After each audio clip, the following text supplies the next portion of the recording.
Erev Tov, Chavrim, I'm Stephen Ben-Nun. You're watching Israeli News Live. Very interesting things happening around the globe tonight, starting with Russia. According to the Independent News, several other news sources as well are reporting Putin orders Russian Air Force to prepare for time of war. They were in a military snap check, as Russia calls it, all across the country, including moving into Moscow there, the S-400 defense system there, just to see if the Air Force is really ready. There were some 40,000, I believe, military personnel in the snap check drill. They were ready, armed, locked, and loaded all across the nation.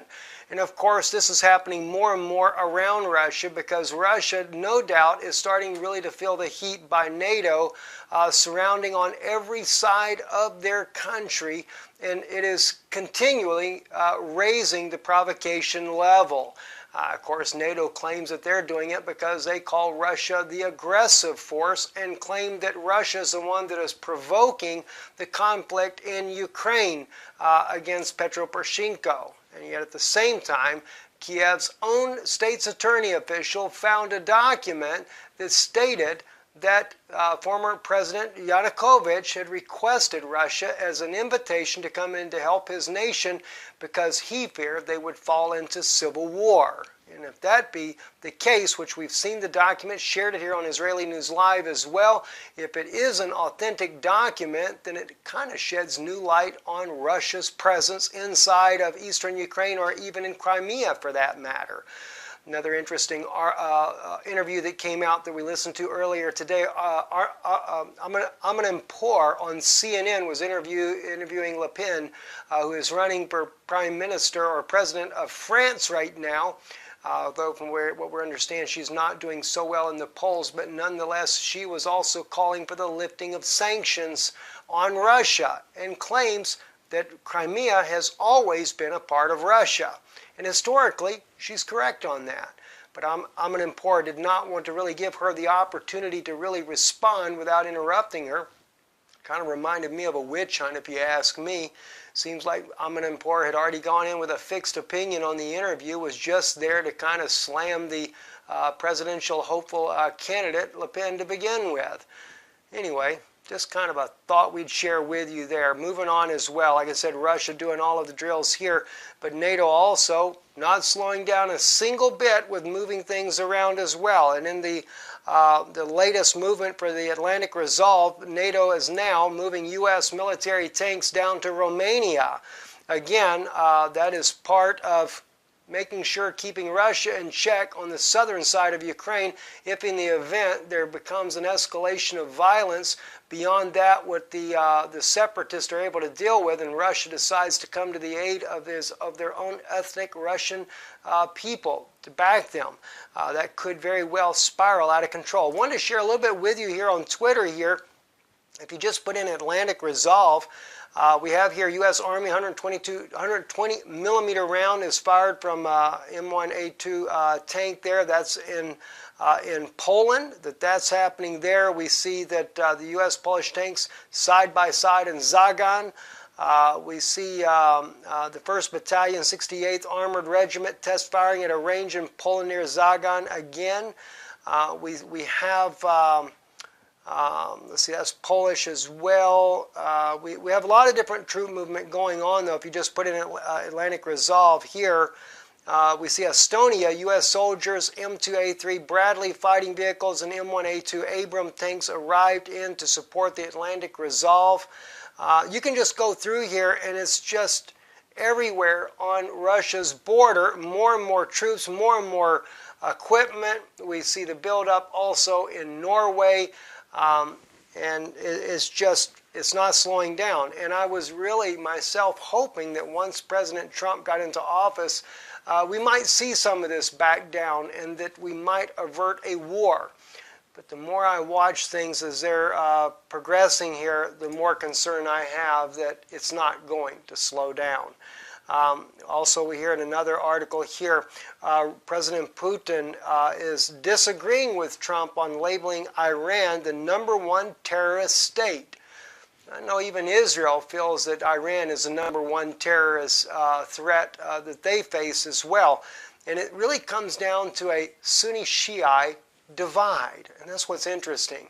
The Vatican themselves have always kind of been the backer of the Sunni group, Arab groups that are around the world there. This is why you see NATO siding with Sunnis such as Saudi Arabia, Turkey, other nations like that. But any of the pro-Shiite nations, which, by the way, Syria happened to have been one of those nations there, then the U.S. is very much against those nations. And I don't say that Tehran is some knight in shining armor. They've threatened that any kind of attack on them, they would immediately retaliate on Israel.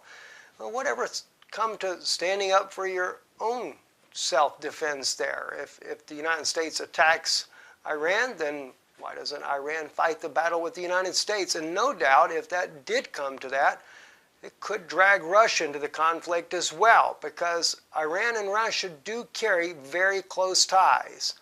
Of course, Iran does help arm and fund Hamas and Hezbollah as well, which is some of Israel's greatest enemies. And of course, we see the Yemenis conflict that is going on, where the Saudis have been hammering these people to a near oblivion.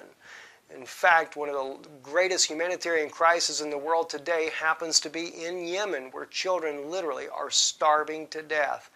It is a tragedy of what's going on there, but nonetheless, the United States administrations, both Obama and now President Trump, have failed to stop backing the constant bombing on this country. Not to say that it didn't start off with an issue to begin with the Houthis, but clearly it is a divide. And speaking about President Trump calling Iran the #1 terrorist state, which I agree there's a lot of terrorism they do and a lot that they support.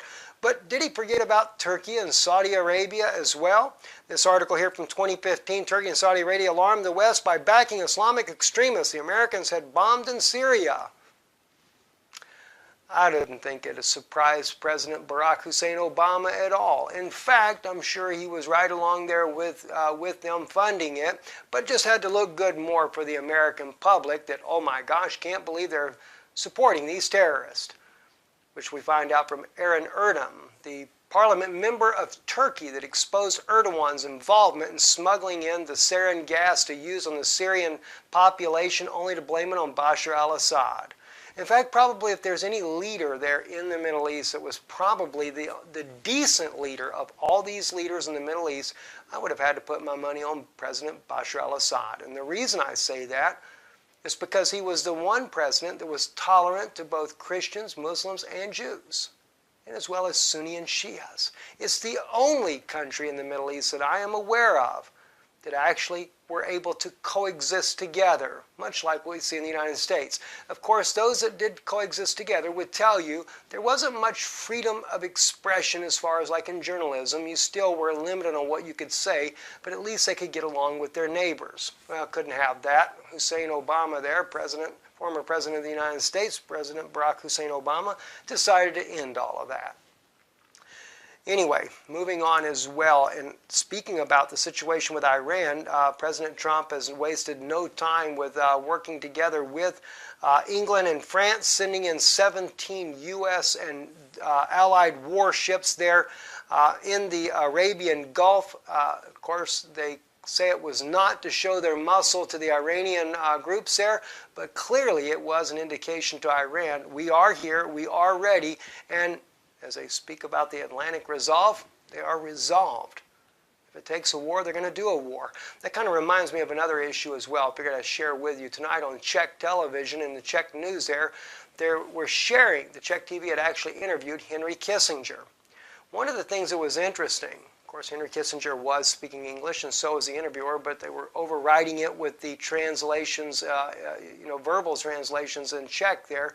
My wife and father-in-law both listened to it, and one thing that really surprised them was the interviewer guy didn't really want to go into Donald Trump very much. Henry Kissinger said, why not? I'm one of his main advisors. And so they did talk about President Trump. The sad thing is, though, that doesn't really make sense to me if you think about all this, he's also a major close friend of President Putin.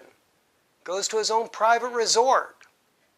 He's a close friend to President Putin, good friend of President Trump, and a close advisor, as he has claimed to be. Not to mention, he spoke in the interview about how that the first Czech president after the collapse of the Soviet Union did not want anything to do with NATO. But he said within a year we had him convinced that he needed to be a part of NATO. Just makes you wonder. This is the man that is the father of the architect, he has been called, of the New World Order. Is part of the New World Order really to start a war between the superpowers? From my own intel that I have gathered from people that are in the know on this, one journalist shared with me that that's exactly what they intend to do. A war between Russia, the United States, and eventually China as well, to bring down the superpowers to actually say that nationalism has failed us. We need a new world order. If there's ever been a time where God will have to send the two witnesses to straighten out a mess like this, this is about the time I think we need it. Same thing, even in Israel, we're seeing that Israel, the fighting now is beginning to really gain momentum as yet another rocket falls inside of Israel. No one was hurt, no one was harmed, but Israel does retaliate with a very heavy hand. And bombing of many of the Hamas places has taken place yet again today. Of course, Israeli officials are saying they're expecting a war with Hamas at any time now. No doubt, probably will, especially when you retaliate this heavily. We can count on a war brewing up anytime soon, without a doubt. Moving on else as well, the United States, according to Sputnik News, U.S. senators introduced a bill requiring Congress approval for lifting anti-Russian sanctions. Talk about Lindsey Graham worried about sanctions being lifted on Russia without his approval. He is part of a bipartisan group of U.S. senators led by, of course, Republican Lindsey Graham and Democrat Ben Cardin, introduced legislation granting Congress a veto right over any decision by President Donald Trump's administration to lift any anti-Russian sanctions. You know, one thing I'm really watching, this is blowing me away. It's the first time in the history of a president that I've actually seen the authority of Congress, senators, federal judges that are exercising their power over the president, and every time they're winning. No wonder why the nation is spiraling out of control. No matter how much the Christian community came together to help put President Trump in there, the patriots that came together to put Trump in office, the nationalistic spirit that rose up to put President Trump into office has been greater than any other time. And yet at the same time, I have never seen so much effort by the, the far left trying to topple a presidency. And by different individuals, judges, senators, congressmen, trying to override everything that is said and done by the President of the United States. I don't say I agree with everything that Trump is doing either, but it concerns me that the United States is headed for a major civil unrest. Today I was speaking with a person in the United States, and I asked, actually it was brought up to me, I didn't even ask to start with, but I asked about it afterwards, but I was being told that even in the little city of Fort Myers, Florida, there have been protests and unrest. And the person shared with me that everywhere around the nation is continual protest, rioting, etc. That it is spreading more and more and more. You know, the only thing I can see next, if the people of America do not come together and work together with peace and harmony, you're going to give way to martial law.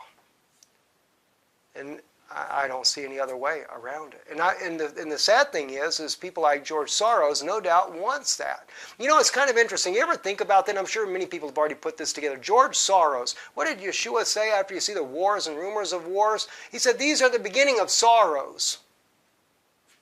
Maybe George Soros is kind of a biblical sign for us all. Never thought about that one before, but something that came to me the other day. I don't know, maybe it's just a little pun idea, who knows, but anyway, Also, Army, by the way, this is another reason why I bring this up about dealing with martial law, because the Army preps for urban warfare in mega cities, mass migration, disaster, and inner city turmoil. This is on shtfplan.com. It's a news source I've never actually looked at before, but says there will be war in the streets of America. Things have been engineered that way. The scenarios are many. The issues are complex. The current anger from the left, who are violently protesting against President Trump, is just one aspect of it, but the Pentagon and the U.S. national security structure is increasingly looking towards the shifting demographics around the globe. People have moved from rural areas and shifted into the cities. Wherever conflicts, there will be a need for military and SWAT response to the call. That's just not good. And the other thing, too, that I keep seeing as well is that President Trump continues to do executive orders, things that are just... I realize he's trying to do things what he believes to be in the best interest of the nation, but some of these are clearly only adding fuel to the fire. Even, and I brought this out not long ago, I got slammed by a lot of our Christian friends over saying this, that he went ahead and signed an executive order to get the pipeline going again in Dakota. The Dakota pipeline. Many people said, no, brother, he's rerouting it. But according to the latest information that just came out on this, not only has it been approved, but yes, it's still going right under the waterway, which has inflamed the Native Americans, the indigenous people there, the Sioux tribe as well, enraged them greatly, because after they had finally won against President Obama, he does it anyway. And I'm just concerned, friends. You know, are some of these things intentional? You got to remember, I shared with you that direct information that we had back when Obama was president, that they were looking for an excuse to bring about martial law to disarm the nation, according to the United Nations document that demands that Americans must be disarmed. You ever think that maybe there's just somebody playing along with this game? I mean, I certainly hope not. And it may not be President Trump himself. Maybe it's those that he's surrounded by, but he doesn't realize that they're leading him in that direction. I'm just trying to give benefit of the doubt in that regards there. Let's move on as well. Ukrainian blogger. This is something that really bothers me as well here. I saw this today, a lot of things are still happening. The war is still raging over there in Ukraine, in the eastern part of Ukraine. And it's Ukrainian citizens on both sides, friends. That's what's really sad. Petro Poroshenko trying to stop what he calls the uprising of those that are in the far east there. But they are ethnic Russians. You know, these people have been part of the Russian Federation, their families and families and families. And they know that if they don't stand up and defend themselves, they would easily be annihilated by the pro-Ukrainian, the more of the fascist way of thinkers that are coming from the western part of Ukraine. And so we get things like this one here. The Ukrainian blogger states ethnic Russians in Donbass must be burnt in gas chambers. This is why these people are trying to defend themselves. It's this type of rhetoric that has the Ukrainian people in eastern Ukraine fearful if they lose this battle, they'll be overrun and pretty much genocide out of existence. Another one of Ukraine's great leaders here, they call him Givy. He was killed in what they're calling a terrorist attack that took place earlier today. A bomb was planted inside of his office. When he went into his office, the bomb went off, killing him. I assume instantly from the looks of the way the bomb went off and everything. He was very notorious and very much wanted to be killed by the Ukrainian government. I have seen footages of him interrogating the Ukrainian soldiers that he captured. Man, he was definitely a ruthless individual there. So I can certainly see why they wanted to target him to begin with. But nonetheless, he was trying to fight for the separatists and for their cause there against the Ukrainian government, as they call them. The Ukrops is the name that they're given by the Donetsk People's Republic and Luhansk People's Republic as well.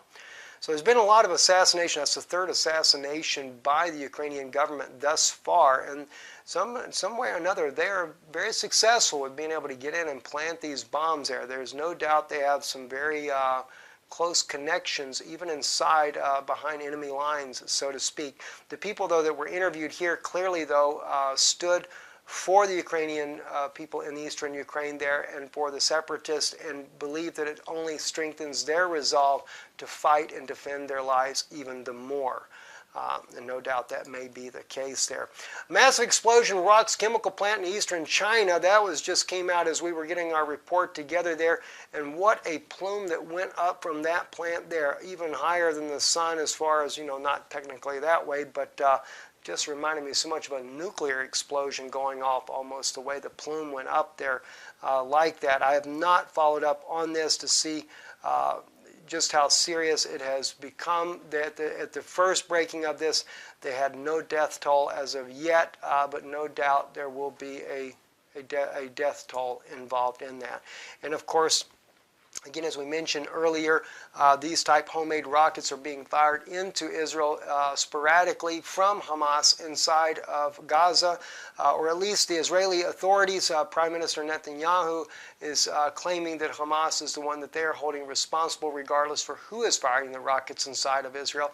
And again, one thing that I have to say, though, that when Hamas is doing this, a lot of people look down on Israel because of the heavy hand, and I'm not for the heavy hand that Israel is using on Hamas as a result, but the thing is Prime Minister Netanyahu has always warned that there is a heavy price to pay when you fire these rockets into Israel. So Hamas is instigating the problem, without a doubt, and of course Israel is retaliating. But I think it's only going to escalate it even more, because when Israel retaliates, no doubt there will be fatalities in their retaliation. I'm Stephen Benoon. You're watching Israeli News Live. It's kind of an update of things tonight. I hate to be the bearer of bad news, but it just seems like right now, friends, there's not a whole lot of good news to be watching.